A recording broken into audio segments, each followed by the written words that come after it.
ನಮ್ಮ ಕಲ್ಯಾಣ ಕರ್ನಾಟಕ ಭಾಗದ ಬಹುದೊಡ್ಡ ನೀರಾವರಿ ಯೋಜನೆ ಆಗಿರ್ತಕ್ಕಂಥ ತುಂಗಭದ್ರಾ ಅಣೆಕಟ್ಟಿನಡಿ ಏನು ಕೆಲಸ ಮಾಡ್ತಾರೆ ನಮ್ಮ ಕಾರ್ಮಿಕರು. ಇದು ರಾಜ್ಯದ ಎಲ್ಲ ಜಲಾಶಯಕ್ಕೆ ಹೋಲ್ಸಕ್ಕೆ ಬರೋಂಗಿಲ್ಲ. ಯಾಕಂದ್ರೆ ನಮ್ಮದು ತುಂಗಭದ್ರಾ ಜಲಾಶಯವು 371 ಅಡಿಯಲ್ಲಿ ಬರೋದರಿಂದ ಇದು ಕೊಪ್ಪಳ, ವಿಜಯನಗರ, ಬಳ್ಳಾರಿ, ರಾಯಚೂರು ಜಿಲ್ಲೆಗಳ ಸಂಪೂರ್ಣ ನೀರಾವರಿ ಆಗ್ತಕ್ಕಂಥ ನೀರಾವರಿ ವ್ಯಾಪ್ತಿಗೆ ಒಳಪಟ್ಟಿರ್ತಕ್ಕಂಥ ಪ್ರದೇಶ. ಈ ಒಂದು ಹಿಂದುಳಿದ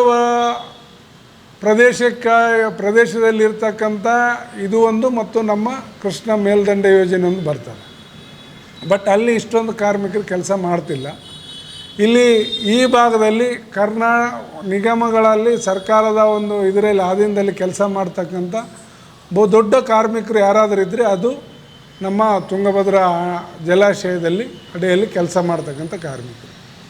ಈಗ ನಮ್ಮಲ್ಲಿ ಏನಾಗಿದೆ ಅಂದರೆ ಈಗಾಗಲೇ ಹಿಂದೆ ನಮ್ಮೆಲ್ಲ ಕಾರ್ಮಿಕರನ್ನು ಸಂಪೂರ್ಣವಾಗಿ ಕೆಲಸ ಕೊಡ್ತಿದ್ರು, ಅಂದರೆ ವರ್ಷ ಪೂರ್ತಿ ಕೆಲಸ ಕೊಡ್ತಿದ್ರು. ಇತ್ತೀಚೆಗೆ ಇವತ್ತು ನಿಗಮ ಆದಮೇಲೆ 2014ರಲ್ಲಿ ನಿಗಮ ಆದಮೇಲೆ ಕೂಡ ಭಾಳಷ್ಟು ವರ್ಷ 21-22ರವರೆಗೂ ಅವರಿಗೆ ನಾವು ಸರ್ಕಾರದ ಮಟ್ಟದಲ್ಲಿ ಹೋರಾಟ ಮಾಡಿ ಅವ್ರನ್ನ ಕಂಟಿನ್ಯೂ ಕೆಲಸ ಬೇಕು ಅಂತ ನಾವು ಒತ್ತಾಯ ಮಾಡಿದ್ವಿ. ಅದಾದಮೇಲೆ ಈ ಒಂದು ಯಡಿಯೂರಪ್ಪ ಸರ್ಕಾರ ಇರುವಾಗ ಸ್ಪಷ್ಟವಾದ ಒಂದು MD ಅವರಿಂದ ಒಂದು ಆದೇಶ ಮಾಡಿಸ್ತಾರೆ. ಪ್ರತಿ ವರ್ಷ ಅವರಿಗೆ ವರ್ಷ ಪೂರ್ತಿ ಕೆಲಸ ಕೊಡಬೇಕು.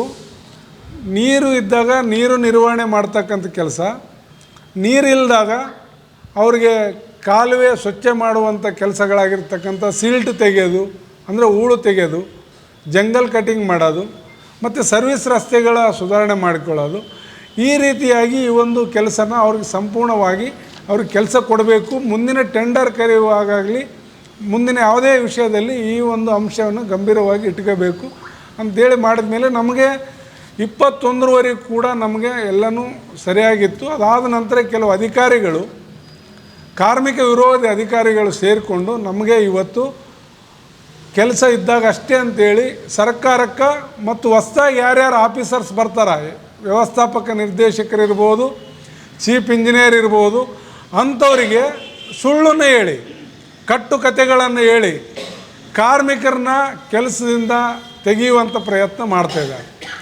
ನಾವೀಗಾಗಲೇ 2021ರಿಂದ 2025ರವರೆಗೂ ಸರ್ಕಾರದ ಮಟ್ಟದಲ್ಲಿ ಎಲ್ಲ ಥರದ ಆದೇಶಗಳನ್ನು, ನಿರ್ದೇಶನಗಳನ್ನು, ಸೂಚನೆಗಳನ್ನು ಮತ್ತು ಅದಕ್ಕೆ ಅನುಮೋದನೆಗಳನ್ನು ಕೂಡ ನಾವು ಈಗಾಗಲೇ ಕೊಡಿಸಿದ್ದೀವಿ. ಈ ಎಲ್ಲ ಸರ್ಕಾರದ ಆದೇಶಗಳು, ನಿರ್ದೇಶನಗಳು, ಸೂಚನೆಗಳು ಮತ್ತು ಅವರು ವ್ಯವಸ್ಥಾಪಕ ನಿರ್ದೇಶಕರೇ ಅಂತಿಮ. ಅದಕ್ಕೆ ಅದು ಬಿಟ್ಟರೆ ಮಂತ್ರಿಗಳು ಬರ್ತಾರೆ, ಮಂತ್ರಿಗಳು ಕೊಟ್ಟಿದ್ದಾರೆ, ಎಲ್ಲರೂ ಮಾಡಿದ್ದಾರೆ. MD ಅವರು ಅನುಮೋದನೆ ಕೊಟ್ಟಿದ್ದಾರೆ ಹೋದ ವರ್ಷವೇ. ಅದಕ್ಕೆ ಇವರು ಕೌಡೆ ಕಿಮ್ಮತ್ತು ಕೊಡ್ತಿಲ್ಲ. ತುಂಗಭದ್ರಾ ಅಚ್ಚುಕಟ್ಟು ಪ್ರದೇಶದ ಅಧಿಕಾರಿಗಳು ಇಲ್ಲ ಇದಕ್ಕೊಂದು ಹಿಂಗಾಗಬೇಕು, ಏನೇ ಆದೇಶ ತೊಗೊಂಡು ಬರ್ರಿ, ಪ್ರತಿಯೊಂದು ಆದೇಶಕ್ಕೂ ಅವ್ರು ಜಾರಿ ಮಾಡೋದಕ್ಕೆ ರೆಡಿ ಇಲ್ಲ. ನಾವೇನು ಮಾಡಬೇಕು? ಕಾರ್ಮಿಕರಿಗೆ ಕೆಲಸ ಉಳಿಬೇಕು.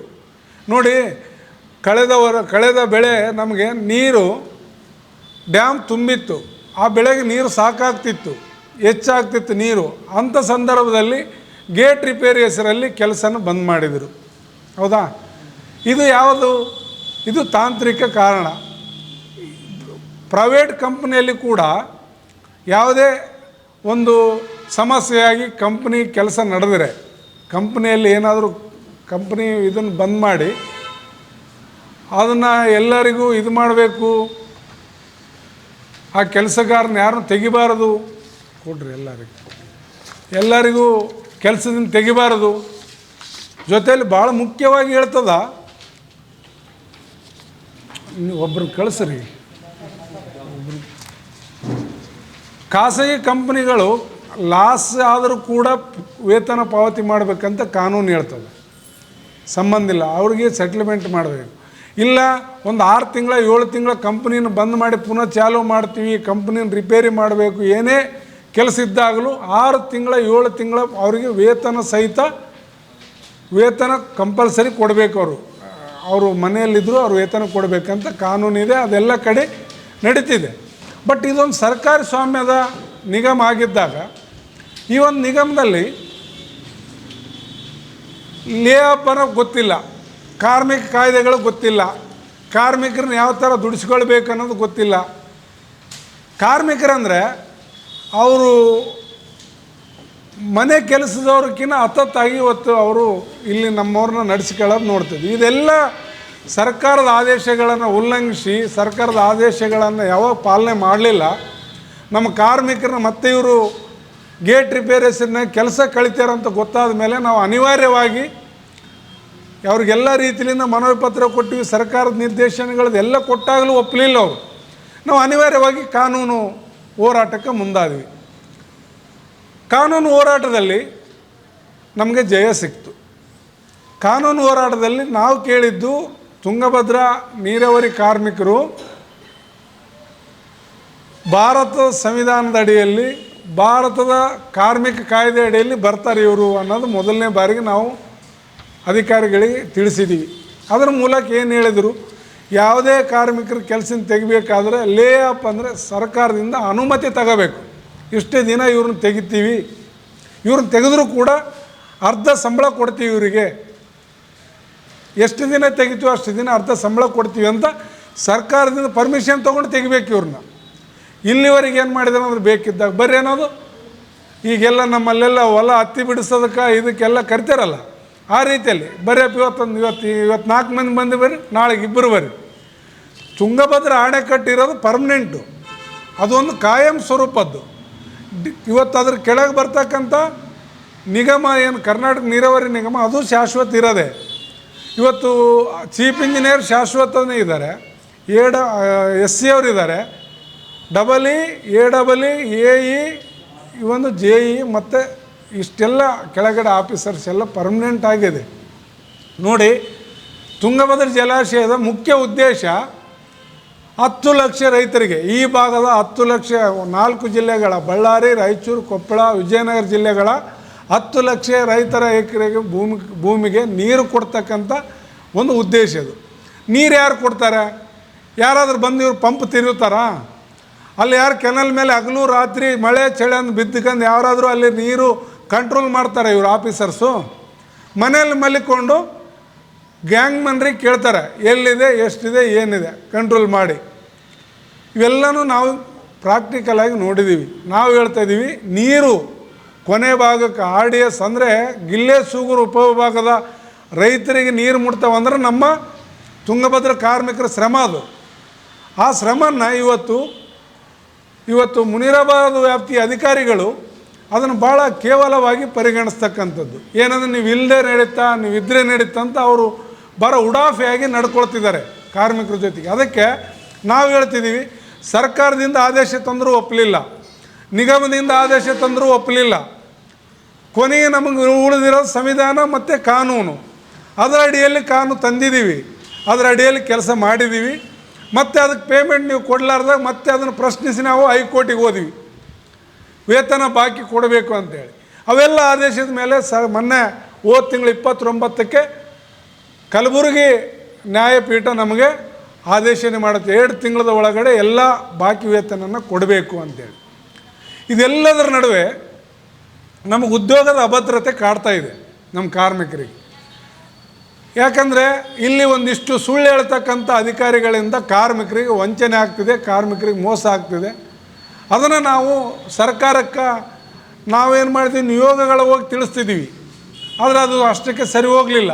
ಇವರು ಮಾಡ್ತಕ್ಕಂಥ ದಿನನಿತ್ಯ ನಮ್ಮ ಕಾರ್ಮಿಕರ ವಿರುದ್ಧ ಮಾಡ್ತಕ್ಕಂಥ ಷಡ್ಯಂತ್ರದ ವಿರುದ್ಧ ನಾವು ಅನಿವಾರ್ಯವಾಗಿ ಈ ಹೋರಾಟಗಳ ಜೊತೆಗೆ ಮತ್ತು ನಾವು ಬೆಂಗಳೂರಿನಲ್ಲಿ ನಾಳೆ 19ಕ್ಕೆ ಈ ಎಲ್ಲ ಬೇಡಿಕೆಗಳನ್ನು, ಭಾಳ ಮುಖ್ಯವಾಗಿ ಕಾರ್ಮಿಕರಿಗೆ ಉದ್ಯೋಗದ ಭದ್ರತೆ ಬೇಕು. ನಮಗೆ ಕಾಯಂ ಕೆಲಸ ಕೇಳ್ತಿಲ್ಲ, ನಮಗೆ ಕಾಯಂ ಆಗಿ ಕೆಲಸದಲ್ಲಿ ಇಟ್ಕೊಳ್ಳಿ, ನಮ್ಮನ್ನು ಪರ್ಮನೆಂಟ್ ಮಾಡಬೇಡಿ. ನಮ್ಗೆ ಶಾಶ್ವತವಾಗಿ ಉದ್ಯೋಗದ ಭದ್ರತೆ ಬೇಕು. ನಮಗೆ ಕಾಂಟ್ರಾಕ್ಟ್ರಿಂದ 6 ತಿಂಗಳಿಗೆ 7 ತಿಂಗಳಿಗೆ ಪೇಮೆಂಟ್ ಆಗ್ತಿದೆ, PF ಸರಿಯಾಗಿ ಕಟ್ತಿಲ್ಲ, ESI ಸರಿಯಾಗಿ ಕಟ್ತಿಲ್ಲ, ವೇತನದಲ್ಲಿ ಕಡಿತ ಮಾಡ್ತಾರೆ. ಇವೆಲ್ಲ ಕಾರಣಗಳಿಂದ ಗುತ್ತಿಗೆ ಬೇಡ, ನಮಗೆ ನೇರ ಪಾವತಿ ಆಗಬೇಕು. ಸರ್ಕಾರ ಈಗ ಪೌರ ಕಾರ್ಮಿಕರಿಗೆ ಮಾಡಿದೆ, ಇನ್ನು ಉಳಿದ ಭಾಳಷ್ಟು ಸರ್ಕಾರಿ ಕಚೇರಿಗಳಲ್ಲಿ ಕೆಲಸ ಮಾಡ್ತಕ್ಕಂಥವ್ರಿಗೆ, ಸರ್ಕಾರ ವ್ಯಾಪ್ತಿಯಲ್ಲಿ ಮಾಡ್ತಕ್ಕಂಥವ್ರಿಗೆ ಏನಿದೆ ನೇರ ವೇತನ ಪಾವತಿ ಮಾಡಬೇಕನ್ನೋದಿದೆ, ಅದನ್ನು ಮಾಡಬೇಕು ಅಂಥೇಳಿ ನಮ್ಮ ಬಾಕಿ ವೇತನನ್ನು ಹೈಕೋರ್ಟ್ ಆದೇಶನ, ಕಾರ್ಮಿಕ ನ್ಯಾಯಾಲಯದ ಆದೇಶನ, MD ಅವರ ಆದೇಶನ, ಸರ್ಕಾರದ ನಿರ್ದೇಶನ ಚೀಫ್ ಇಂಜಿನಿಯರ್ ಅವರು ಮತ್ತು ಕೆಳಗಿನ ಅಧಿಕಾರಿಗಳು ಪಾಲನೆ ಮಾಡಬೇಕು ಅಂತೇಳಿ ಇವತ್ತು ನಾವು ಬೆಂಗಳೂರಿನಲ್ಲಿ ಆಗಸ್ಟ್ 19ರಂದು ಬೃಹತ್ ಪ್ರತಿಭಟನಾ ಹೋರಾಟವನ್ನು ಹಮ್ಮಿಕೊಂಡಿದ್ದೀವಿ. ಈ ಭಾಗವಾಗಿ ನಾವು ಈಗಾಗಲೇ ಸರ್ಕಾರದ ಕಾರ್ಯದರ್ಶಿಗಳನ್ನು, ನಮ್ಮ ಜಲಸಂಪನ್ಮೂಲ ಮಂತ್ರಿಗಳನ್ನು ಭೇಟಿಯಾಗಿದ್ದು, ಅವರು ಬದಲಾಗಿದ್ದಾರೆ. ಪುನಃ ನಾವು ನಿನ್ನೆ ನಮ್ಮ ನಿಯೋಗ ಮತ್ತೆ ಹೋಗಿದ್ದಾರೆ. ನಾಳೆ ಸೋಮವಾರ ಅಥವಾ ಮಂಗಳವಾರ ಅವರಿಗೆ ಕೂಡ ಚಲುವರಾಯ ಸ್ವಾಮಿ ಅವ್ರನ್ನ ಭೇಟಿ ಮಾಡ್ತಕ್ಕಂಥದ್ದು. ಮತ್ತು ಭಾಳ ಮುಖ್ಯವಾಗಿ ಕೆಳಗಡೆ ಅಧಿಕಾರಿಗಳು ಏನು ಮಿಸ್ಗೈಡ್ ಮಾಡ್ತಾರ, ಏನು ದಾರಿ ತಪ್ಪಿಸ್ತಾರ ಮೇಲೆ ಅಧಿಕಾರಿಗಳಿಗೆ ಅಂತೇಳಿ MD ಅವ್ರನ್ನ ಭೇಟಿಯಾಗಿ ಸ್ಪಷ್ಟವಾಗಿ ಹೇಳಿ ಬಂದಿದ್ದೀವಿ. ಸ್ಪಷ್ಟವಾಗಿದೆ. ನಾವು ಕೇಳ್ತಿದ್ದೀವಿ, ಕರ್ನಾಟಕ ನೀರಾವರಿ ನಿಗಮದ ಅಧಿಕಾರಿಗಳು ಮುನಿರಾಬಾದ್ನಿಂದ ಹಿಡಿದು RDSನವರೆಗೂ ನೀವೆಲ್ಲರೂ ಅವ್ರಿಗೆ ಈ ಒಂದು ಹೋರಾಟ ಅವ್ರ ವಿರುದ್ಧನೇ ಅಂತ ನಾವು ಭಾವಿಸ್ತೀವಿ. ಯಾಕಂದರೆ ಅವರು ಸರಿ ಇದ್ದರೆ, ಅವರು ಕೊಟ್ಟ ವರದಿಗಳು ಸರ್ಕಾರ ನಿರ್ದೇಶನ ಪಾಲಿಸಿದ್ರೆ ನಾವು ಹೋರಾಟ ಮಾಡ್ತಿರಲಿಲ್ಲ. ನಾವು ಹೇಳ್ತಾಯಿದ್ದೀವಿ, ನೀವು ಸುಳ್ಳು ಹೇಳಿದ್ದನ್ನು ಬಂದ್ ಮಾಡಬೇಕು. ನಾವು ನಿಮ್ಮಲ್ಲಿ ಮನವಿ ಪತ್ರ ಕೊಟ್ಟಿದ್ದೀವಿ. ಏನಂತ ಕೊಟ್ಟಿದ್ದೀವಿ?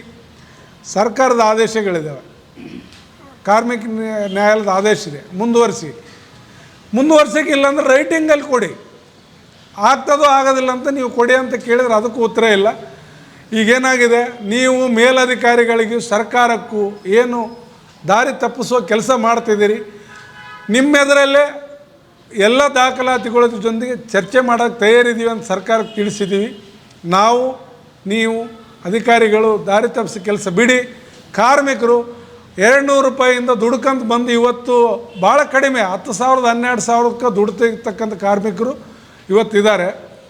ಅವರಿಗೆ ಯಾವುದೇ PF ಅವ್ರಿಗೆ ಯಾವುದೇ ಏನಂತೀವಿ ನಾವು EPFನೂ ಸರಿಯಾಗಿಲ್ಲ, ಜೊತೆಯಲ್ಲಿ ಅವ್ರಿಗೆ ಯಾವುದೇ ಡ್ರೆಸ್ ಕೋಡ್ ಇಲ್ಲ. ಕಾನೂನು ಪ್ರಕಾರ ಕೊಡಬೇಕಾಗಿರ್ತಕ್ಕಂಥ ಅವ್ರಿಗೆ ಮೂಲ ಸೌಕರ್ಯಗಳಾಗಿರ್ತಕ್ಕಂಥ ಟಾರ್ಚ್ ಆಗಿರ್ಬೋದು, ಇತರೆ ಏನು ಸಲಕರಣೆಗಳು ಕೊಡಬೇಕು ರಾತ್ರಿ ಕೆಲಸ ಮಾಡೋರಿಗೆ, ಅವು ಯಾವುದೂ ಕೊಟ್ಟಿಲ್ಲ. ಜೊತೆಯಲ್ಲಿ ಭಾಳಷ್ಟು ನಿಗಮದಲ್ಲಿ ಭಾಳಷ್ಟು ಕಾರ್ಮಿಕರಿಗೆ ಕೊಡಬೇಕಾಗಿರೋದನ್ನು ತಿಂದಾಕಿದ್ದೀರಿ. ಅದನ್ನೆಲ್ಲ ನಾವು ಕೇಳ್ತಾ ಇಲ್ಲ. ನಮ್ಮ ಕಾರ್ಮಿಕರಿಗೆ ಕೆಲಸ ಒಂದೇ ಕೇಳ್ತಾ ಇದ್ದೀವಿ. ಇನ್ನೊಂದು ಹೇಳ್ತಾರೆ ಅವರು, ನಿಮಗೆ ವರ್ಷ ಪೂರ್ತಿ ಕೊಟ್ಟರೆ, ಕೆಲಸಕ್ಕೆ ಕೊಟ್ಟರೆ ಅನುದಾನದ ಕೊರತೆ ಇದೆ ಅಂತ. ನಾವು ಮೊನ್ನೆ ಮಂತ್ರಿಗಳಿಗೆ ಮತ್ತು MD ಅವ್ರಿಗೆ ಕೊಟ್ಟೋದ್ರೆ ಹೇಳಿದ್ದೀವಿ, ನಾವು ಕಳ್ಳ ಬಿಲ್ಲು ಬರೆಯೋದನ್ನು ನಿಲ್ಲಿಸಬೇಕು. ಈ ಕಾರ್ಮಿಕರಿಗೆ ಕೆಲಸ ಕೊಡೋ ಸೀಲ್ ಟು ಜಂಗಲ್, ಇವ್ರಿಗೆ ಕೆಲಸ ಕೊಟ್ಟರೆ ಕಾಲುವೆ ಸ್ವಚ್ಛ ಇರ್ತದೆ, ಅವ್ರ ಜವಾಬ್ದಾರಿ ಇರ್ತದೆ, ಅವ್ರು ಕೆಲಸ ಮಾಡ್ಕೊಳ್ತಾರೆ. ಸೀಲ್ ಟು ಜಂಗಲ್ ಹೆಸರಲ್ಲಿ ಕೋಟಿಗಟ್ಟಲೆ ಬಿಲ್ ಮಾಡ್ಕೊಂಡು ಯಾವುದೇ ಸೀಲ್ ಟು ಜಂಗಲ್ ತೆಗಿಲಾರ್ದಂಗೆ ನೀವು ಅಲ್ಲಿ ಸರ್ಕಾರದ ಹಣನ, ಸಾರ್ವಜನಿಕರ ಹಣನ ಲೂಟಿ ಮಾಡ್ತಿರಲ್ಲ, ಅದು ನಿಲ್ಲಿಸಿದರೆ ನಮಗೆ ಇನ್ನೂ 10 ಕೋಟಿ ರೂಪಾಯಿ ನಿಗಮಕ್ಕೆ ಉಳಿತಾಯ ಆಗ್ತದೆ ಅಂತೇಳಿ ಮಂತ್ರಿಗೆ ಹೇಳಿದ್ದೀವಿ, MDಗೆ ಹೇಳ್ತೀವಿ. ಅದನ್ನು ಮತ್ತೆ ನಮ್ಗೆ 10 ವರ್ಷದ ದಾಖಲಾತಿಗಳಲ್ಲಿ ಸಾಬೀತು ಮಾಡಿ ನಾವು ತೋರಿಸೋದಕ್ಕೆ ಇವತ್ತು ನಾವು ಬೆಂಗಳೂರಿಗೆ ಹೋಗ್ತಾಯಿದ್ದೀವಿ. ಬೆಂಗಳೂರಿನ ಹೋರಾಟಕ್ಕೆ ನಮ್ಮ ನೀರಾವರಿ ಎಲ್ಲ ಕಾರ್ಮಿಕರು ತಪ್ಪದೇ ಆಗಮಿಸಬೇಕು. ಇದು ನಮ್ಮ ಒಂದು ಮಹತ್ವದ ಹೋರಾಟ, ನಮ್ಮ ಕೆಲಸಕ್ಕಾಗಿ ನಡೀತಕ್ಕಂಥ ಹೋರಾಟ. ಈ ಒಂದು ಹೋರಾಟದಲ್ಲಿ ನಾವೆಲ್ಲರೂ ಸ್ವತಃ ಒಂದು ದಿನ ಸಂಪೂರ್ಣವಾಗಿ ಭಾಗವಹಿಸಿದರೆ ಸರ್ಕಾರದ ಮಟ್ಟದಲ್ಲಿ ಇದಾಗ್ತದೆ. ಒಂದು ವೇಳೆ ಸರ್ಕಾರ ಈ ಹೋರಾಟಕ್ಕೆ ಬಗ್ಗದೆ ಹೋದರೆ ಸರ್ಕಾರನ ಬಗ್ಗಿಸುವಂಥ ಕೆಲಸನ, ಕಾರ್ಮಿಕರ ಹಕ್ಕುಗಳನ್ನು ರಕ್ಷಣೆ ಮಾಡೋಕ್ಕೇನು ಬೇಕು ಅಂಥ ಹೋರಾಟ ಕೂಡ ಮುಂದಾಗ್ತೀವಿ. ಎಲ್ಲ ಹಂತದಲ್ಲಿ ನಮ್ಮ ಹೋರಾಟಕ್ಕೆ ಬೆಂಬಲಿಸಿದಂಥ ಪತ್ರಿಕಾ ಮಾಧ್ಯಮ ಮಿತ್ರರು ಕೂಡ ಈ ಒಂದು ಹೋರಾಟಕ್ಕೆ ತಮ್ಮೆಲ್ಲರ ಸಹಕಾರ ಇರಲಿ.